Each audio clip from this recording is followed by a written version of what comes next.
passons directement à la lecture de la parole. Tunapita mara moja kusomewa neno. Nous sommes dans Néhémie chapitre 8 verset 10. Tuko kitabu ya Nehemia sura yake ya 8 mstari yake ya 10. Nous lisons au nom du Seigneur Jésus-Christ. Il leur dit. Akaonesha. Ce sont les chefs qui parlent au peuple. Na kwani wakubwa wao wanasema na taifa. Il au pluriel leur dit. Wakaonesha. Allez manger de viande grasse et buvez de liqueur douce. Mwende mkakule manyama ya minene hata kunywa mavinyo ya sipumakari. Et envoyez des portions à ceux qui n'ont rien de préparé. Na mtume ko sehemu kubale wa kutayarisha kitu. Car ce jour est consacré à notre Seigneur. Kwa sababu hiyo siku ni ile kutolewa kwa Bwana wetu. Ne vous affligez pas. Msinungunike hapana. Car la joie de l'Éternel sera votre force. Kwa sababu furaha wa milele itakuwa nguvu yenu. Est-ce qu'on peut acclamer le Seigneur? Tunaweza shangilia Bwana. Notre année missionnaire. Mwaka yetu ya kazi. Et le grand thème de l'année est là.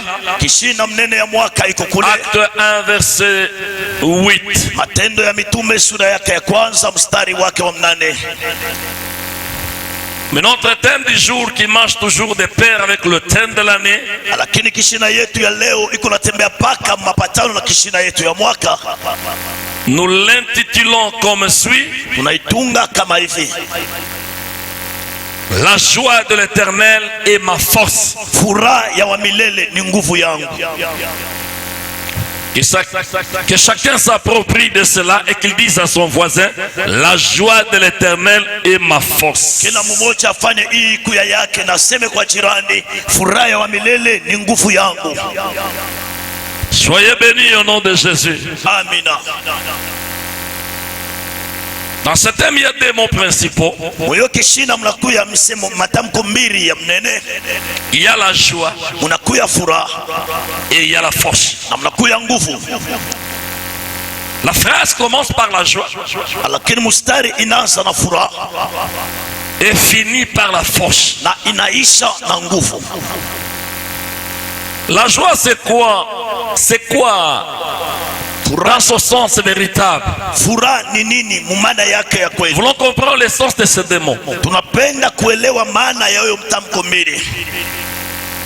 La joie, c'est un sentiment de bonheur et de satisfaction.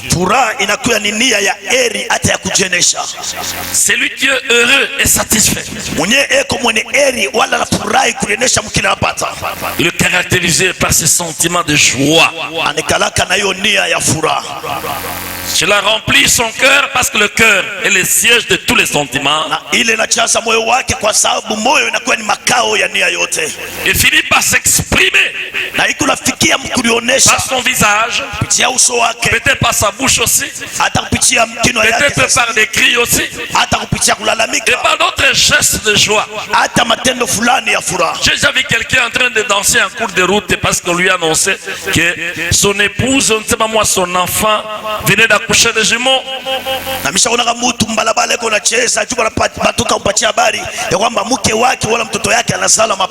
Et notre acclame même seul en route parce qu'il venait de décrocher son diplôme.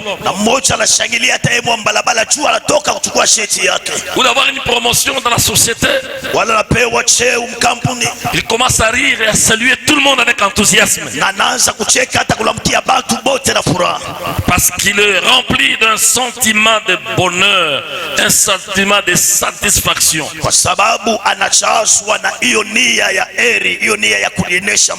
C'est ça la joie. La force, c'est quoi? La force, c'est, je lis dans le dictionnaire, que la force est aussi synonyme du pouvoir, synonyme d'autorité, synonyme de puissance, synonyme de règne.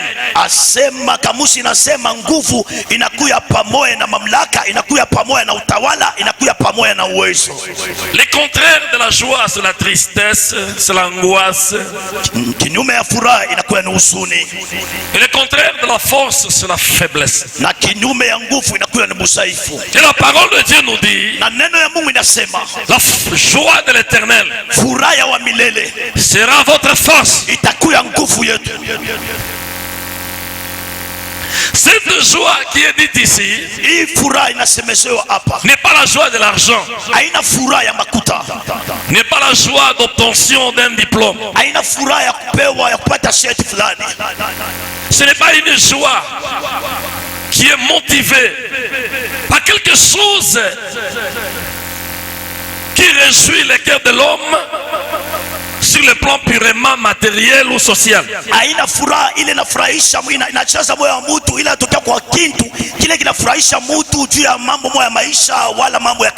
Mais c'est la joie de quelqu'un.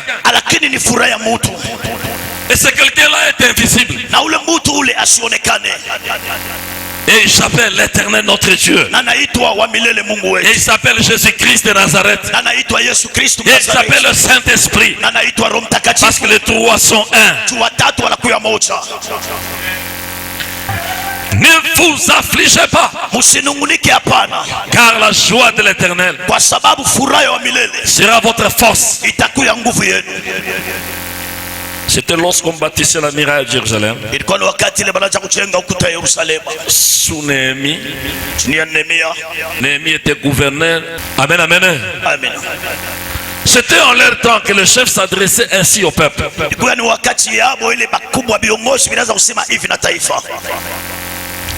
Il fortifiait le peuple. Il savait que le peuple juif a fait une force. Et cette force, c'est l'Éternel. Mais pour qu'il soit fort, il devrait se réjouir en ses dieux. La joie de l'Éternel sera votre force signifie aussi que la joie de l'Éternel vous place dans une position de pouvoir, de force, d'autorité, de puissance et même de règne.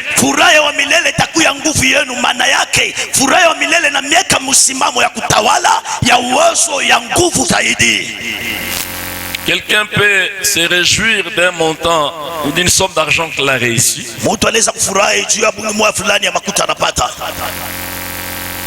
Mais cela ne le met pas forcément dans une position de règne, de pouvoir, de puissance. Parce qu'il peut recevoir l'argent aujourd'hui et la même nuit, le voleur entre dans sa maison, il lui pille tout et le bébé commence à pleurer.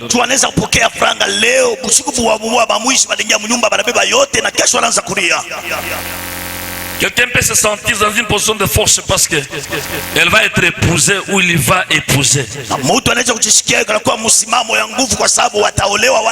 Il y a mariage demain, mais le fiancé ou la fiancée meurt aujourd'hui. Vous avez déjà vu ça, n'est-ce pas? Même le jour du mariage,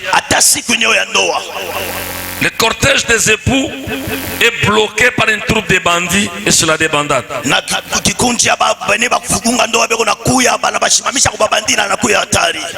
Quelqu'un peut se payer un véhicule de luxe même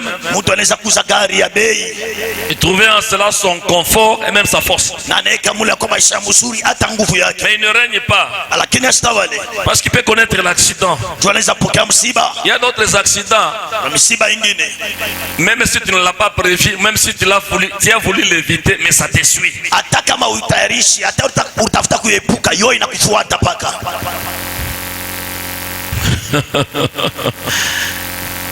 Mais on nous parle de la joie de quelqu'un. La joie de celui-là nous rend forts, nous fait régner, nous rend puissants, nous rend autorité, nous rend grands, nous place dans une position de bonheur que jamais personne ne peut nous arracher. Est-ce qu'on peut acclamer ce Dieu-là? Le Dieu d'Israël est devenu notre Dieu à cause de Jésus-Christ. Dans cette joie, je vois trois dimensions. Toutes ces trois dimensions signifient la joie de l'Éternel.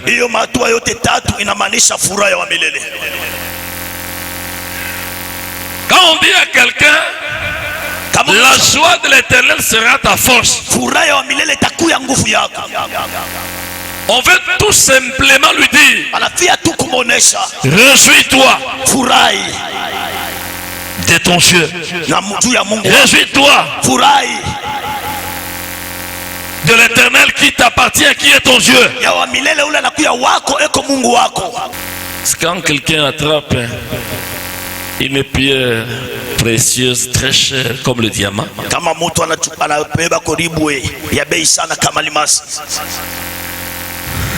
il va manifester la joie. Sa joie tire sa source de cette pierre précieuse. Il peut commencer à faire des calculs à partir du prix de cette pierre.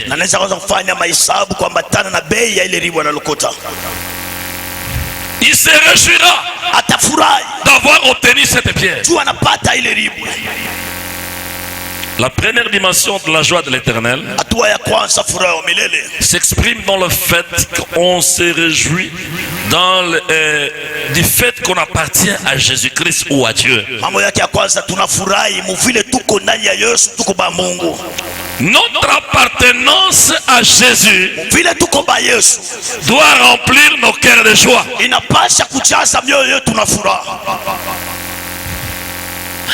Mon frère, ma soeur, réjouis-toi dans le simple fait seulement que tu es chrétien.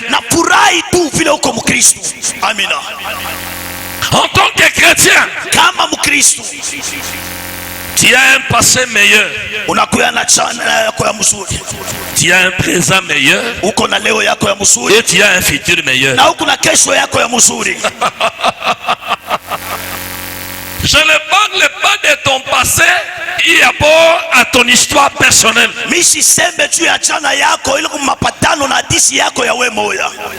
Mais je parle de ton passé en rapport avec celui qui a fait quelque chose pour que tu deviennes ce que tu es et ce que tu seras.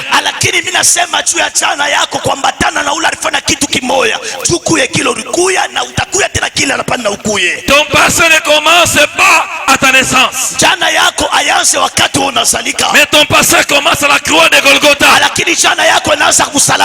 Est-ce que tu peux acclamer Jésus? Alléluia. C'est là que commence ton passé. Parce qu'un chrétien n'est plus de ce monde. Il a été connu dans la pensée de Dieu avant la fondation du monde.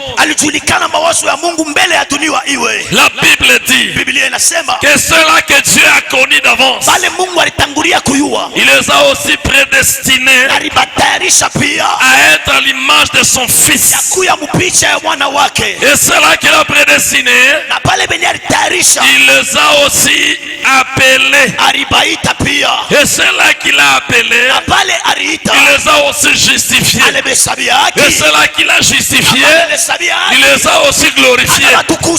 Ton passé commence dans la pensée de Dieu en rapport avec ce que Jésus devrait faire pour toi la croix, pour que tu apparaisses en ton temps et que tu accomplisses la mission pour laquelle Dieu t'avait prédestiné en Christ, et qu'à la fin tu sois glorifié avec Jésus lors de sa venue. Qui a compris qu'ils disent correctement Amen? Nous n'avons pas seulement un passé, nous avons aussi un présent. Le présent est caractérisé par le fait que tu appartiens à Jésus aujourd'hui. Toi qui n'as pas encore donné ta vie à Jésus, je t'informe, la joie parfaite et le bonheur parfait ne réside pas dans tout ce qui plaît à tes yeux, mais ça réside dans le fait d'appartenir à Jésus.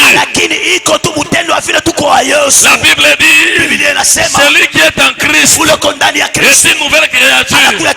Les choses anciennes sont passées. Les malédictions des familles sont passées. Les malédictions des voisins sont passées. La possession démoniaque c'est passé. La condamnation c'est passé. Toutes choses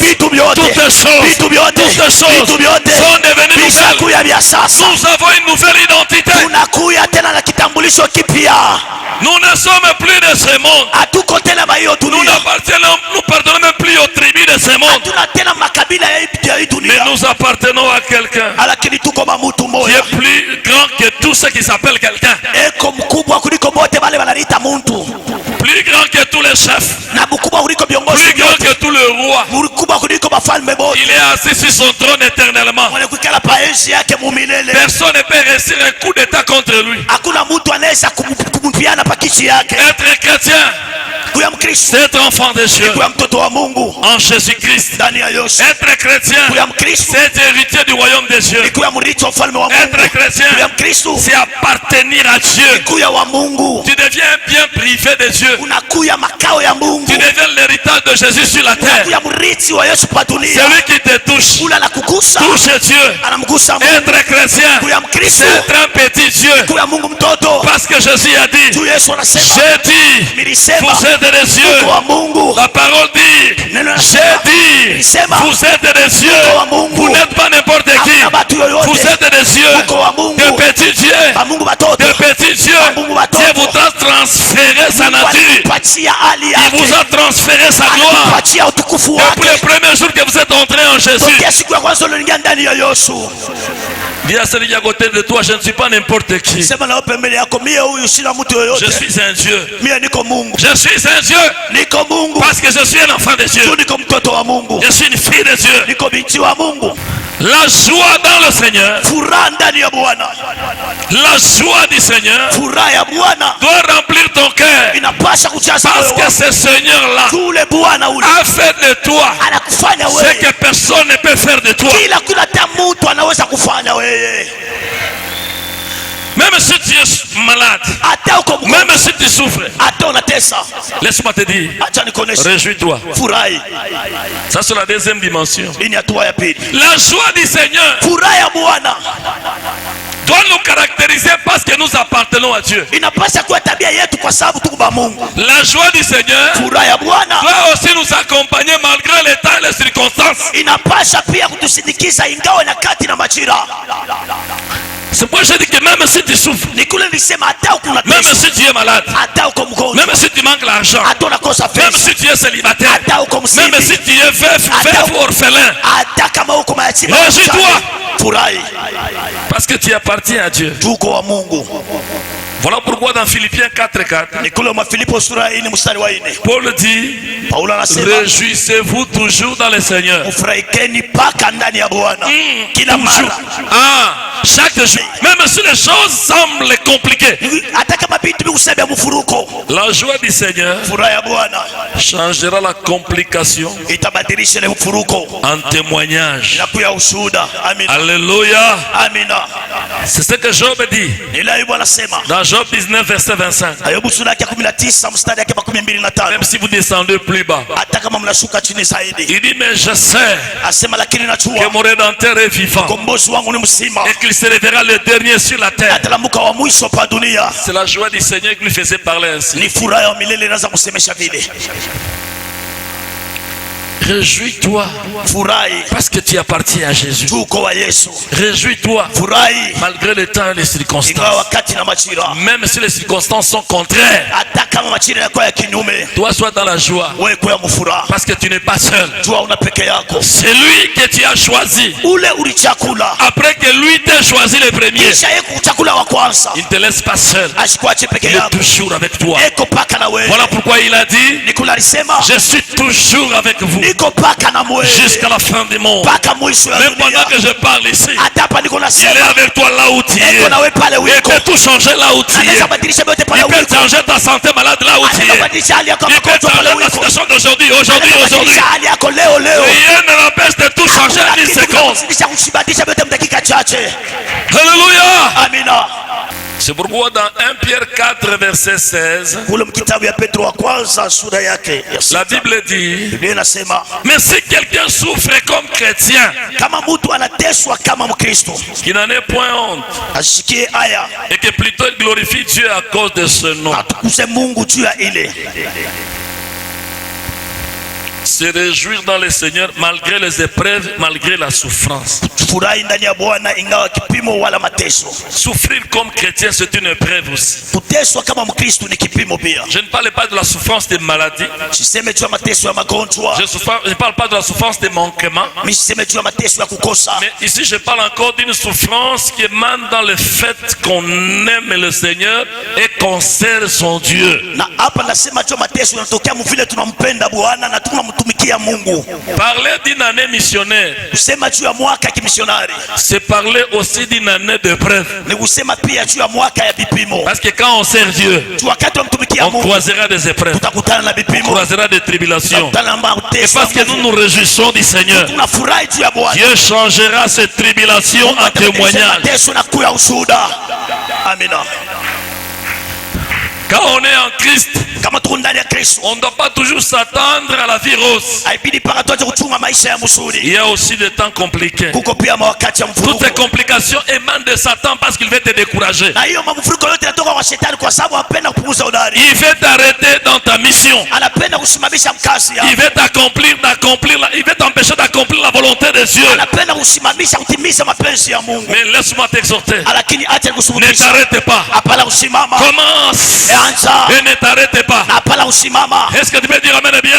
Amina. Quelqu'un m'a dit, Mtu bwana nionyesha. pasteur, au travers cette âme, Mchungaji upitie kishina. j'ai compris que je n'ai pas encore servi Dieu. Mimi naelewa ya kwamba shamtumikia Mais Mungu. cette année, Lakini je mwaka vais le servir. mimi Je vais nitamtumikia. gagner les âmes. Tafuta Je manafsi. vais travailler pour mon Dieu. Natumika juu ya Mungu Parce wako. que je sais, c'est l'œuvre de l'Éternel, mon Dieu, qui me bénira, qui me soutiendra, qui me sécurisera, qui défendra ma cause, qui me mènera jusque dans la gloire. Bariki paka mtukufu. J'ai dit, tu es béni pour avoir compris ça. Nasema unabarikiwa juu ya kuelewa Mais hili. seulement comprends une chose. Sasa elewa kitu kimoja. L'ennemi voudra te combattre, Adui atapenda mais ne kukombanisha. tremble pas. Hapana Dieu kutetemeka. a dit à Jérémie, Mungu alisema na quand Yeremia il l'a appelé, wakati ne alimuita. tremble pas devant tes ennemis. Hapana kutetemeka mbele ya Si adui tu yako. trembles, Kama moi-même unatetemeka, Dieu, je te ferai na trembler. mimi wa Mungu En takutetemesha autre tena. terme, je vais t'ajouter l'onction de Mungu tremblement. sema wengine takuongezea upako tu tetemeka. Refuse l'onction de tremblement. Katala upako wa Sois kutetemeka. fort et courageux. Uwe wa nguvu na hodari. Malgré les épreuves, Ingawa il vipimo peut se dresser devant toi. inaweza kusimama mbele yako. Sois fort et courageux. Uwe wa nguvu na hodari. Avec Dieu, Pamoja na tu Mungu vaincras. utashinda. Avec ton Pamoja na Dieu, Mungu wako, avec ton pamoja Jésus, na Yesu wako, tu triompheras. utawina paka. Toutes les montagnes Milima yote seront écrasées sous tes pieds. itapondwa hapa mikulu yako. Est-ce que tu peux dire amen bien au nom de Amina. Jésus?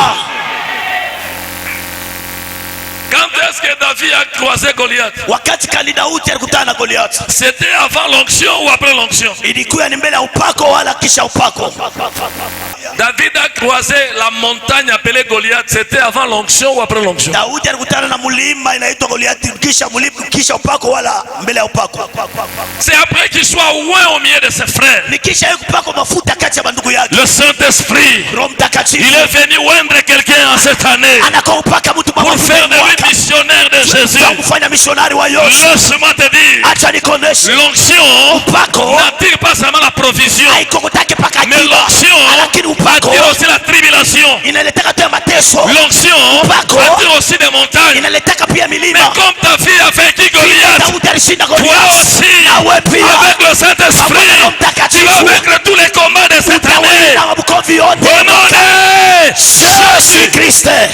Ne crains pas des combats que tu croiseras cette année. Hapana kuogopa mabukovi utakutana nayo hii mwaka. Ça soit un combat personnel, Iko bukovi ya wemboya, ça soit un combat familial, iko bukovi ya chama, ça soit un combat ecclésiastique. iko bukovi ya kanisa. Laissez-moi vous dire une chose. Acha nionyeshe kitu. Le premier jour qu'on a proclamé ce thème ici, Siku ya kwanza tutangaza hiyo kishina. le même jour maman Jackie connaît un accident. Ni ile siku mwa mama Shakira anapata msiba. C'est même moi ici. Hii mwisho mwa mwai. Il y a eu des mamans qui ont raté la mort. Na mkumama mwalipusa alipuka kifo. Il y a eu des mamans qui ont témoigné ici d'avoir raté la mort. Kulikuwa mama walishuhudia hapa vile baliepuka mkifo. Alléluia. Amina. La mort est venue, Kifo kinakuya. mais la mort ne les a pas engloutis. Lakini kifo kikubameze. La mort ne les a pas vaincus. Kifo kikubawina hapana. Le diable voulait nous arracher notre bien-aimé Nzete. Shetani alipenda Michel. kumnyang'anya mpendo wote Michel. Pendant qu'il était encore fort et vigoureux avec les projets de continuer à élever les murs. J'ai dit ce jour-là, un vendredi, j'ai dit à l'église, personne ne parte. Malgré la faim que te donne le jeûne, nous allons toucher les murs. Et nous allons rappeler à Dieu qui n'est pas injuste pour oublier le sacrifice de ces garçons. C'est un jeune homme marié, père de 2 enfants. Il aime le Seigneur. Il sert Dieu avec son équipe. Il est aussi parmi les 2 vice-présidents du département de développement et même de ce travail de construction. Il faut un travail qui donne la joie à nos cœurs et même à Dieu. La Bible dit que Dieu n'est pas injuste pour oublier votre travail et l'amour que vous avez montré à l'égard de son nom, ayant rendu et rendant encore des services aux saints.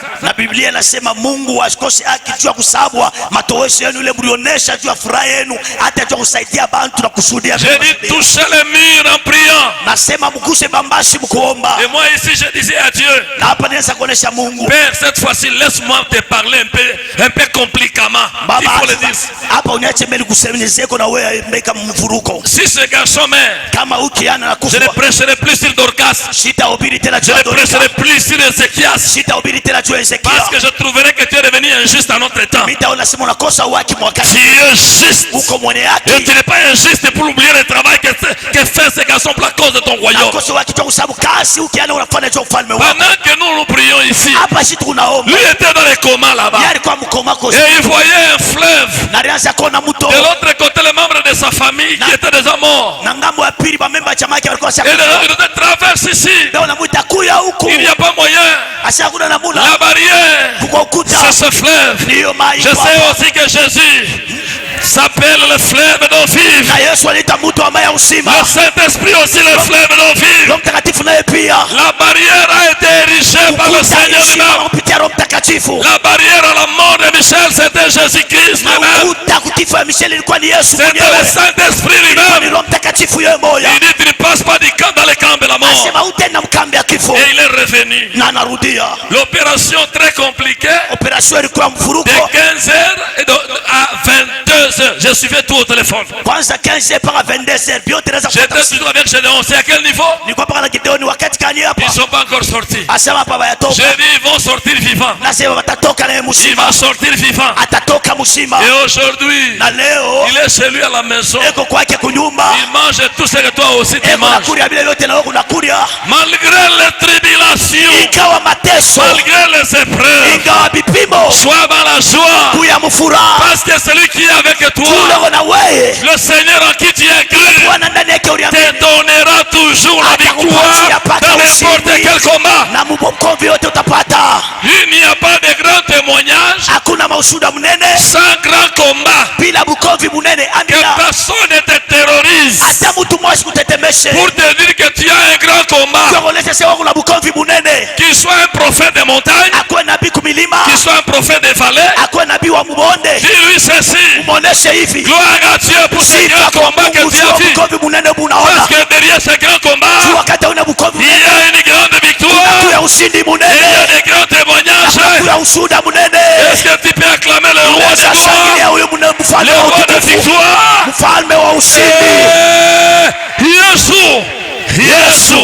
Yesu mama iko mzima ule. Haleluya. La kisasi la Wayuda. Laisse-moi te dire une chose. Un jour j'étais à Kisangani. On habitait dans le centre-ville, Makiso. Pour ceux qui connaissent Kisangani. Alors c'était une maison d'étage. À ce moment j'ai entendu des bruits. Je suis accouru. J'ai regardé au travers la fenêtre. Je voyais des cortèges véhicules qui passaient. Il y avait une sorte de sirène. J'ai dit à un cousin, papi. J'ai dit papi, il dit c'était Manda Mobutu qui passait.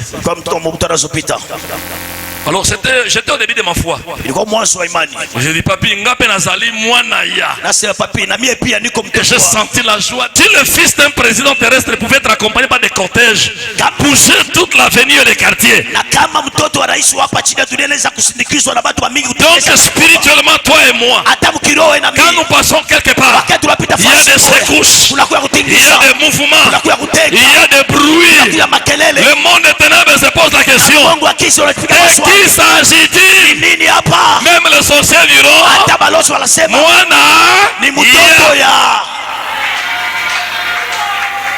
ce ne sont pas les épreuves, les souffrances, la maladie qui diminue ta valeur d'enfant de Dieu.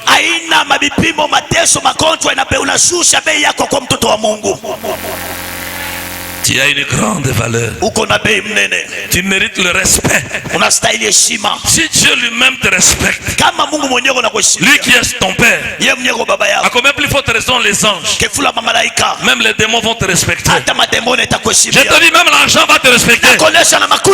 Même si tu n'as pas l'argent, je t'annonce que l'argent te respecte. Parce que l'argent, les jours tu l'appelais, viens. Même si tu n'es pas venu ce jour-là, parce que l'argent te respecte. L'argent va te suivre. Le travail te respecte. La gloire te respecte. La direction te respecte. Parce qu'il y a quelqu'un qui t'honore et qui te respecte avant tout cela. Troisième dimension de la joie de l'Éternel, c'est se réjouir dans le Seigneur. Parce que nous réjouissons Dieu en faisant sa volonté et en accomplissant la mission qu'il nous a confiée. Dans Luc 10, Jésus envoie ses disciples dans beaucoup de bourgades où lui-même devait s'y rendre. Il en ajoute 70 autres. Il les envoie tous en mission. Alléluia. Après avoir accompli la mission, c'était pendant une longue période, bien sûr, on ne connaît pas le nombre de jours. Il fallait visiter beaucoup de villes et de villages où Jésus lui-même devrait se rendre. Aller-retour, ils viennent présenter les rapports. Le rapport est biblique.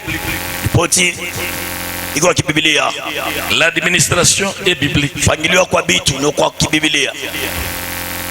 Nous attendons le rapport de département auprès de notre secrétaire pour ce mois de janvier. Ce que vous avez fait l'année passée dans votre département, les difficultés que vous avez rencontrées, ce que vous avez réussi à faire, ce qu'a produit de nouveau, ce qui a été produit comme chose nouvelle dans votre département. C'est très important. Même dans les gouvernements du monde, il y a toujours un rapport qu'on présente. Le leadership commence au ciel. C'est pourquoi au ciel il y a même des archanges, c'est-à-dire des anges supérieurs et qui dépendent d'autres anges, et ainsi de suite. Et dans l'Ancien Testament il y avait des chefs de 1000, des chefs de 100, des chefs de 50, des chefs de 10. Jésus envoie des gens en mission et il attend les rapports. Que Dieu vous bénisse au nom de Jésus. J'étais très content hier. Je reçois une fille de Dieu. Elle fait une œuvre de Dieu quelque part. C'est mon enfant ici. Une servante de Dieu, une maman. Elle me dit les objectifs qu'ils poursuivent dans ce travail. Elle a déjà gagné des âmes. Elle prie avec ses âmes dans sa maison. Elle n'évangélise pas les gens de l'église pour les amener là-bas. Non, non. Parce que je lui avais dit, si tu veux commencer une action, ne cherche pas les brebis de l'église. Tu vas embrouiller les choses, c'est du désordre. Gagne les âmes qui ne prient nulle part ou qui qui ne prient nulle part et qui n'ont pas d'église ou sont dans les églises mortes, lentement et progressivement, d'autres vont se convertir et donner leur vie à Jésus. Si l'action s'agrandit, nous verrons ce que nous ferons dans le futur. Peu importe la grâce et le don que tu as, tu dois travailler en symbiose avec ton pasteur. C'est ça l'ordre. Est-ce que tu peux dire amen et bien au nom de Jésus? Parce que c'est lui le coach et c'est lui ton père dans la foi. Ça c'est l'ordre biblique, parce que Jésus était aussi le coach. Alors il m'a donné un bon rapport. Il dit papa, les choses commencent à s'agrandir. Ce n'est pas elle, c'est une autre. Je ne cite pas non plus son nom. Il dit en tout cas c'est merveilleux. Je ne poursuis pas de créer la division dans l'église, parce qu'il n'y a pas de fidèles de plein évangile de la grâce là-bas. Et en tant que femme, je ne suis pas appelé à paître l'église comme pasteur. Je connais les écritures que tu nous enseignes. Dites amen bien. Laissez-moi vous dire, ceux qui font ça, c'est une déviation. La femme peut gagner des âmes, et peut évangéliser, et peut réunir des multitudes. Mais dans Timothée, Paul dit à Timothée, je ne permets pas à la femme. Et vous connaissez la suite. Dites amen bien au nom de Jésus. On ne peut pas dévier les écritures. Les conséquences s'en suivent toujours quand on désobéit. Peu importe ton niveau d'élévation, cherche qu'un homme soit à la tête. Amen, amen. Annie a reçu une grâce spéciale. C'est ma fille dans la foi. Amen. Elle est une prophétesse. Mais quand le temps est venu, elle a découvert que dans son mari il y avait une grâce. Son mari s'est donné au Seigneur. Son mari est pasteur de l'église, du ministère qu'elle avait commencé. Et le jour de la consécration, j'étais là. Celui qui était appelé à enseigner, il a dit, je ne vous consacre pas. C'est votre père dans la foi, votre père spirituel comme on l'appelle communément. C'est lui qui fera ce travail. Allez le chercher avant ce jour. Ils sont venus, papa, si tu es d'accord ça va. Si tu n'es pas d'accord, on ne nous consacre pas. Et celui qui va enseigner a dit que c'est seulement toi qui viendras nous consacrer. Et comme je vis que c'était dans la discipline de la parole, j'ai dit vous êtes mes enfants et je viendrai faire ce travail. J'ai consacré à une prophétesse, mais c'est Kabbalah qui est pasteur. Et ma fille là m'a dit, il n'y a même pas de secret, il y a des choses à cacher ici. C'est Bambi Esther. Elle m'a dit, papa, quand vous trouverez que c'est maintenant le temps d'établir un pasteur, prenez, parce qu'il y a des hommes et des femmes que Dieu lève dans l'église. Il y a des jeunes serviteurs qui montent. C'est lui en qui tu vas trouver cette grâce-là, qu'il vienne ici, qu'il puisse diriger cette assemblée. Je lui serai soumise. Voilà un missionnaire. Voilà quelqu'un qui cherche non pas sa volonté, mais la volonté de Dieu.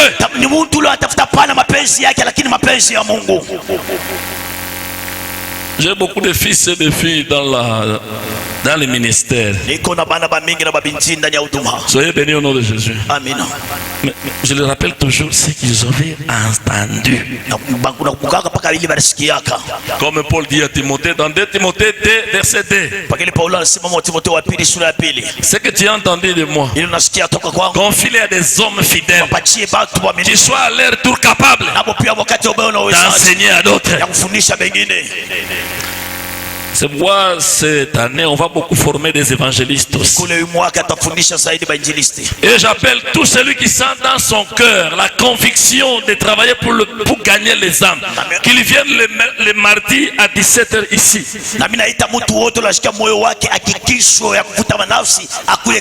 Ancien ou nouveau converti, Tu as chanté 15 ans dans l'église. naimba miaka 15 Mais tu n'as jamais gagné 10 personnes à Jésus. C'est un échec. inakuwa ni kushinda. La Bible dit il y a une grande joie au ciel parmi les anges. Biblia inasema kuna furaha kubwa mbinguni kati ya malaika. Quand un pécheur se répand, wakati kufanya dhambi moyo anatubu. La joie du Seigneur consiste aussi à réjouir le cœur de Dieu en faisant sa volonté et en accomplissant sa mission. Le Saint-Esprit ne nous a pas été donné seulement pour voir des visions, pour parler en langue, mais surtout pour aller faire de toutes les nations les disciples de Jésus. J'ai publié quelque chose dernièrement sur Facebook. Qu'aujourd'hui, il y a beaucoup de membres dans les églises, mais peu de disciples. Ce qui est important aux yeux de Dieu, ce n'est pas d'être membre des rangs d'une église, mais ce qui comble la joie de Dieu, c'est être disciple de Jésus.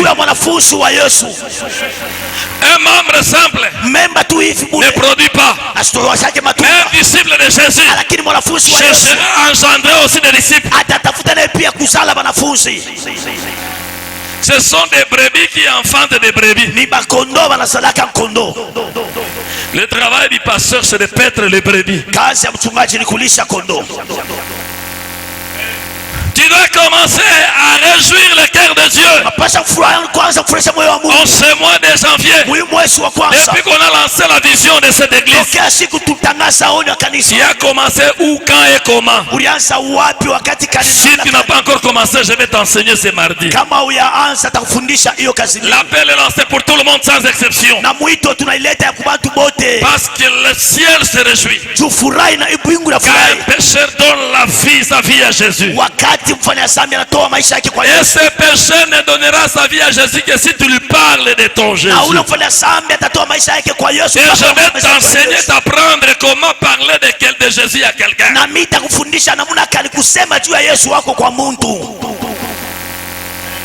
Si tout le monde comprend ça, nous aurons même 100 églises cette année. Tout est possible. Ici vous ne dites pas amen, vous êtes fâché. Ne commencez pas un groupe avec les fidèles du plein évangile. Ça, je vais arrêter. Si Dieu t'a donné un travail dans l'église pour aider les enfants dans une certaine dimension, Dieu me voit et je vais t'aider à les aider comme ça. Dieu n'appelle pas tout le monde à faire toutes choses. Dieu t'amène bien. Je connais des gens qui ont reçu des grâces d'encadrer les jeunes filles avec des conseils de prière jusqu'à ce qu'ils parviendront à entrer dans leur mariage. Faites ça dans l'église. Je vous encourage. Ne créez pas un groupe. Là j'arrête. Mais si c'est pour de nouveaux convertis, des gens qui ne prient pas ici, l'évangélisation, c'est gagner les païens ou les non convertis pour les amener à Jésus. Mais le réveil, c'est dans l'église. Tel a la grâce de réveiller, faites ça dans l'église. Et tel a la grâce de gagner les âmes, commencez avec la maison. C'est pourquoi je dis ce mois ici, je parle tous les mois, tous les dimanches, pour vous préparer à bien travailler. Parce que si le ciel se réjouit, laisse-moi te dire, tu ne vas pas compter le nombre de miracles, de témoignages que Dieu multipliera dans ta vie.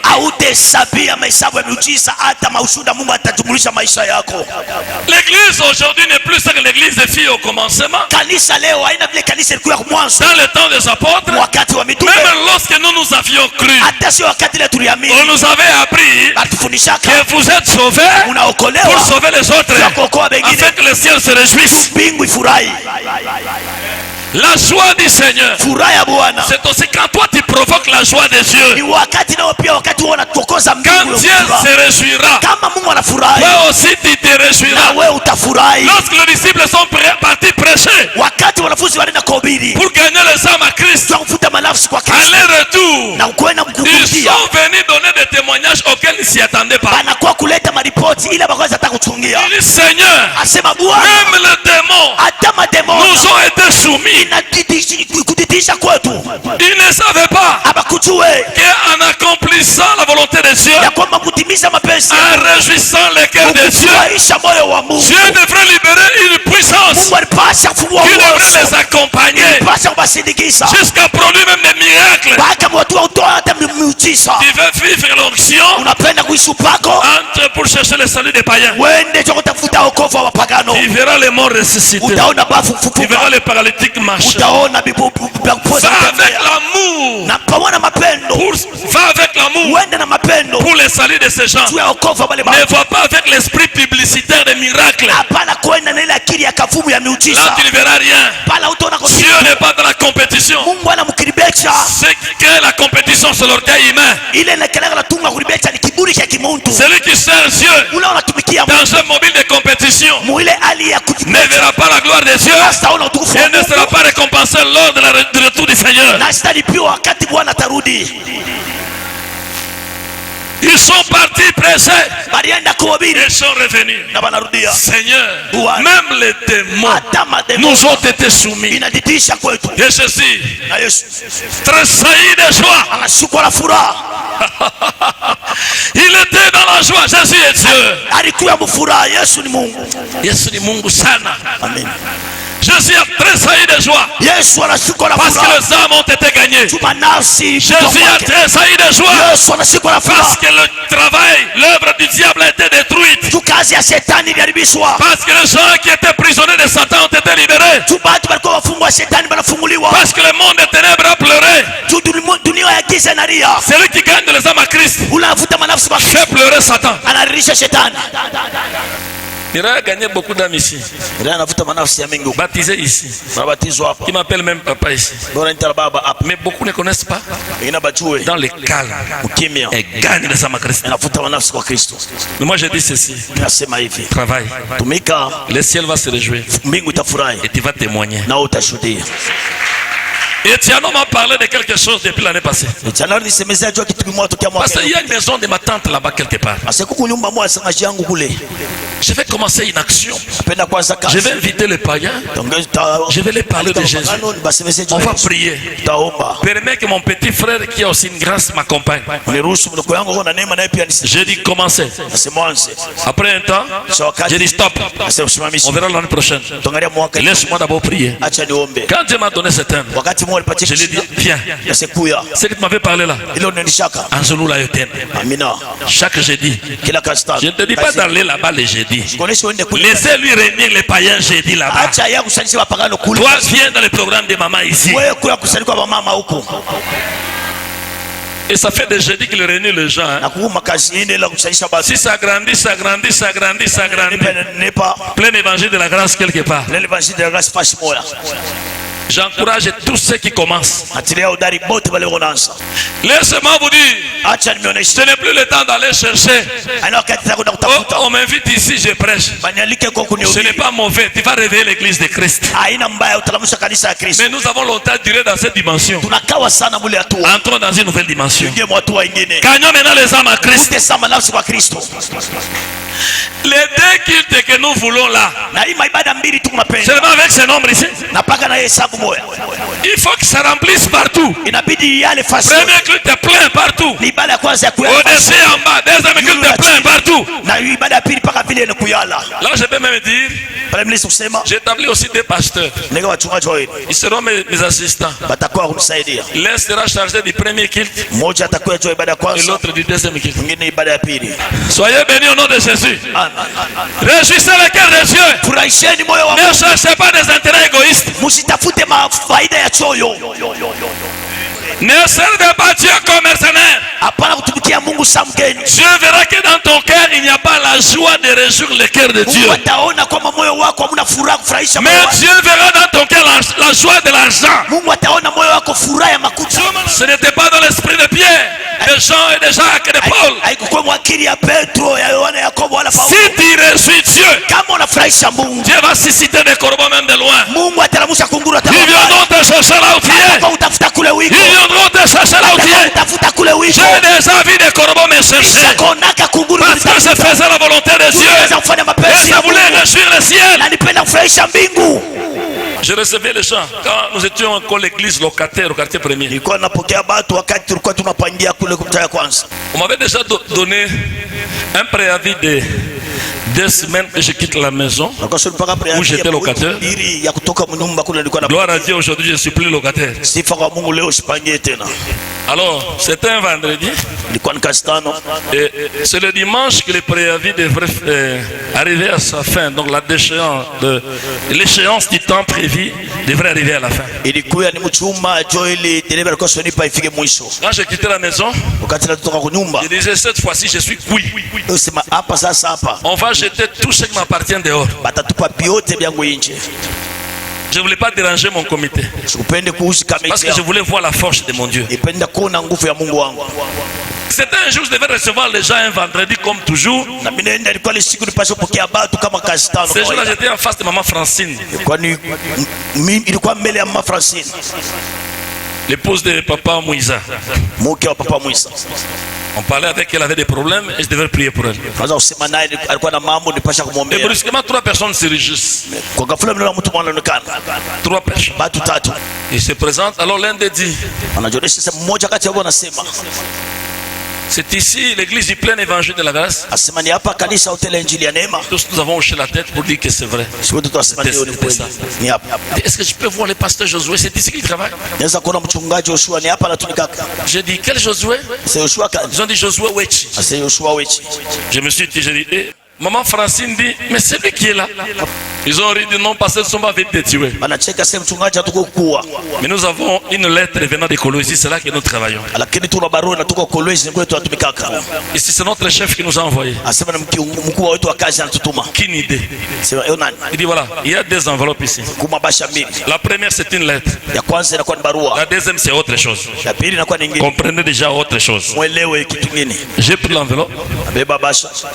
Pasteur, nous avons eu un songe chez nous ici. Alors on me disait de prendre cet argent et de te l'envoyer parce que tu es dans un besoin urgent. Je lis le nom de la personne. J'avais déjà entendu parler de lui très longtemps, mais je ne l'avais jamais croisé. Amen, amen. Jamais croisé. Il n'était jamais venu dans notre église. Après, quand j'ai réfléchi, j'ai posé des questions par après. Oh frère, est-ce que vous connaissez celui-ci? C'est maman Victoire qui me dira: ah, aucune idée. Peut-être, je ne me rappelle plus. C'est quand j'étais parti à Colosie que je m'étais rappelé, parce qu'il m'avait même logé chez eux. Après cette enveloppe-là, hein, je suis parti à Colosie des années après l'enveloppe. J'étais le directeur de l'IZB à Colosie qui m'a envoyé cet argent en dollars. Ça m'avait permis de louer une maison. Je n'avais même pas de radio-cassette chez moi. J'ai acheté même une fiche de radio-cassette. Je n'achète ma émission. Pas les mecs à l'engangar na waka na yake. Reva et passer l'ambalamba qui commençait avec les RTIV. C'était dans ce temps-là. Et j'ai acheté ce tension dans la maison. Ça a couvert tous les besoins. Et même ça a payé des choses pour la maison. Je ne citais pas les montants, c'était beaucoup en dollars. Et la valeur monétaire du dollar en ce temps-là était vraiment plus grande qu'elle l'est aujourd'hui. Je voulais satisfaire le cœur de Dieu. Et lui n'a pas oublié mes besoins. Ce n'est pas l'unique fois. Il arrive que je reçoive l'argent dans mon 436. Na inanifikiaka napokea pesa sans que je sache qui me l'a envoyé. na bila kujua nani alinitumia. J'ai déjà témoigné ici plusieurs fois. Nimeshuhudiaka hapo mara Sans que je sache qui m'a envoyé. bila mimi kujua nani alinitumia. Notre Dieu n'est pas resté dans la tombe. Mungu wetu asipatie Jésus est vivant. Yesu ni Il est mzima. avec nous tous les jours. Il a pouvoir sur toute autorité, sur toute banque, sur toute domination. Il a des guichets partout. Il y a un mari qui l'a préparé pour toi que tu ne connais même pas le nom. Attends, ne sois pas fâché quand les autres se marient. Toi, fais sa volonté. Quand il se révélera pour toi, tu seras rempli de témoignages. Des miracles seront le domaine de ta vie de tous les jours. Ça sera ta nourriture de tous les jours. J'aimerais que le miracle cette année 2022 soit ta nourriture de tous les jours. Alors le secret, réjouis-toi dans le Seigneur parce que tu lui appartiens. Réjouis-toi dans le Seigneur malgré le temps difficile. Réjouis-toi dans le Seigneur en cherchant à réjouir le cœur de Dieu. Quand Dieu les anges vont fêter, parce que ce que tu fais réjouit Dieu, parce que tu gagnes aussi les âmes pour Christ, parce que tu réveilles celui qui est tombé, parce que tu sers Dieu avec tes biens, parce que tu sers Dieu avec tes genoux. Laisse-moi te dire, en réjouissant Dieu, Dieu n'acceptera pas d'être bâti par toi sur ce terrain-là. Il voudra te réjouir au centuple. La joie du Seigneur sera ta force. La joie du Seigneur sera ma force. Dis à celui qui est à toi, à côté de toi, je vais réjouir Dieu cette année. Parce que la joie du Seigneur, c'est ma force, c'est ma puissance, sa gloire, c'est ma bénédiction, c'est mon triomphe. La joie du Seigneur, c'est ça notre force. Mais quand Dieu ne se réjouit pas, nous serons faibles. Faibles devant les sorciers, faibles devant les démons, faibles devant les malédictions, faibles devant la pauvreté. Les requêtes ne seront pas changées. Mais quand Dieu est content, nous vivons de la sanctification. Dieu est content. Nous réjouissons Dieu en le servant avec notre temps, avec notre temps, avec nos biens, peu importe le moment. Dieu dira, ah, uniwine na boyango na kosepelisa yo sikoyo, et nous serons forts. Tu peux être faible matériellement, mais la joie du Seigneur te propulsera de la vallée de la pauvreté à la montagne de la richesse. C'est ton l'argent, même à ceux qui n'ont pas étudié. C'est ton l'argent. Réjouis Dieu, réjouis Dieu, réjouis Dieu cette année. Gloire à Jésus, alléluia, alléluia.